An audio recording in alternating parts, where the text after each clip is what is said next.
Hey guys, Dan here from Getaway Outdoors and Barcutter. Just showing you guys how I like to make my preferred sort of surf rig, targeting mulloway, snapper, shovel noses as well, smaller sharks.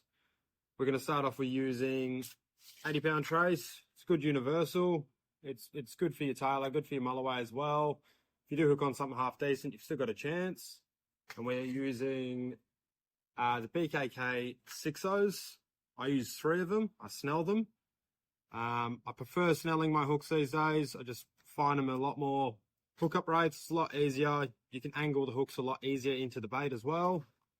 I'll get into how I do it. So for my rods I'm using the 15-foot assassin rod. So I like to have a bit longer trace. So I generally run about 60 centimeters because the snells do take up a bit of 80-pound. Start off with your trace. You always start off with your bottom hook first. You can start snelling if you want to, but I just do find if you do get something with a bit of teeth, they tend to gnaw on the bottom of the shank. So basic knot, blood knot, clinch knot, same principle. You can tie a uni knot. Normal twist up, same as before. 6 or 7 loops. Back on through and through the middle again. Little bit of lubrication, pull it nice and neat. Nice neat little knot. Cut your tag ends. And then you're going to start your snell. So given the size of your bait, you can spread these out a lot. And obviously with snelling, benefit with snelling compared to gangs, if it is a bigger bait, you can always move your hooks. So, and you can angle the hooks in different directions. So you're going to start off by just dropping your 6.0 suicide hook straight down on the line, all the way down. So I generally line them up about a centimeter from the other hook. Nothing too crazy because these will move a little bit when you tighten them up. Nice and straight. And snelling is pretty simple. So snelling, grab the top of the line, go over the back of the hook, your first little hitch. You keep working your way down.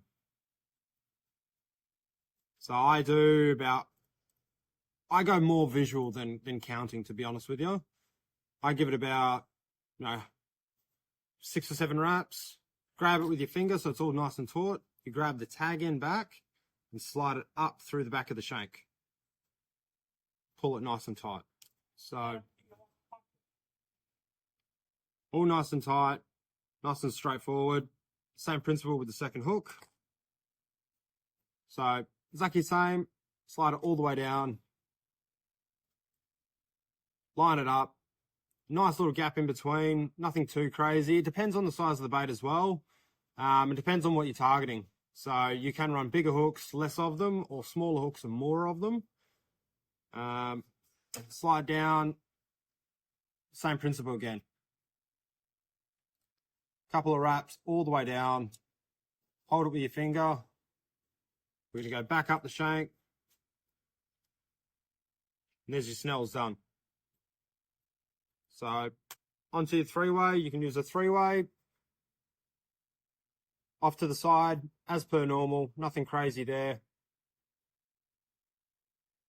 Same again. 7 twists up. Back through the middle.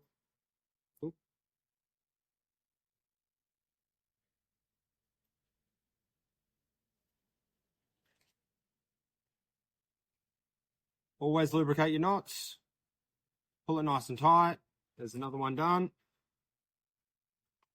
And we are just using some bulk spool line again. Just some 60-pound because this is your sinker line, so it's not really important. Slightly longer than your hook trace because you want that casting ability as well. And I find when you tighten up your sinker, it sits a little bit higher off the floor. So when a fish comes along or a ray, or you generally don't get them as much because everything's nice and tight. It's lifted up the bottom. Same principle again, same type of knot. It's twisting down. You can tie your uni knots as well if it makes it a lot easier. I use this knot for everything. Never had a problem. Same again, nice and tight. Trim your tag ends. And I prefer using grapnels, so we're going to use an 8-ounce grapnel here. Widen up the legs. Same again, tight to your swivel on top.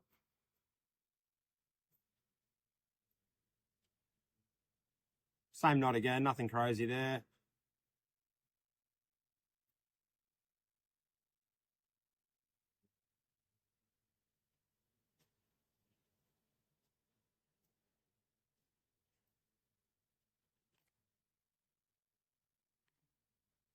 And with this type of knot, this type of rig, sorry, I generally like to tie just a little bit more of the 80-pound on top. Just gives you something to grab, especially if it is a slightly larger fish or something with teeth. You don't want to get too close to the hooks.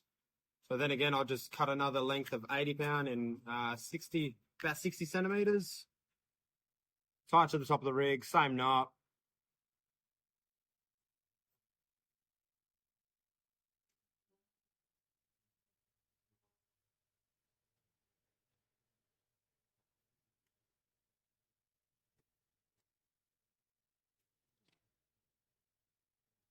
A little bit long, trim that. Just using a normal rolling crane swivel, sorry.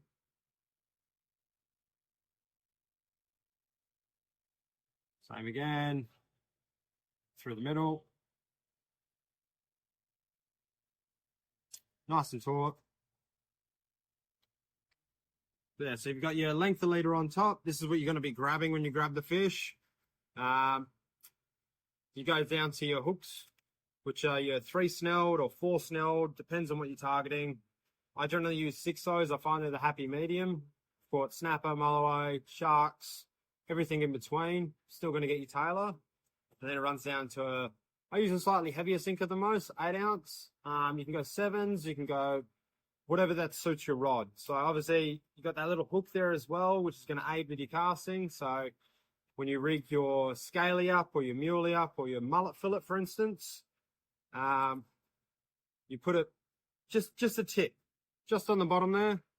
So when you go cast, it goes out as one big unit, hits the floor, comes off. Maximum casting distance. And yeah, the reason why I use snells as well, you can change all the angles. So you can put 2 hooks in, 2 hooks out.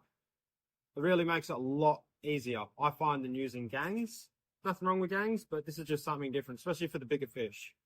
So yeah, there's my take on a mulloway and snapper rig for the beach.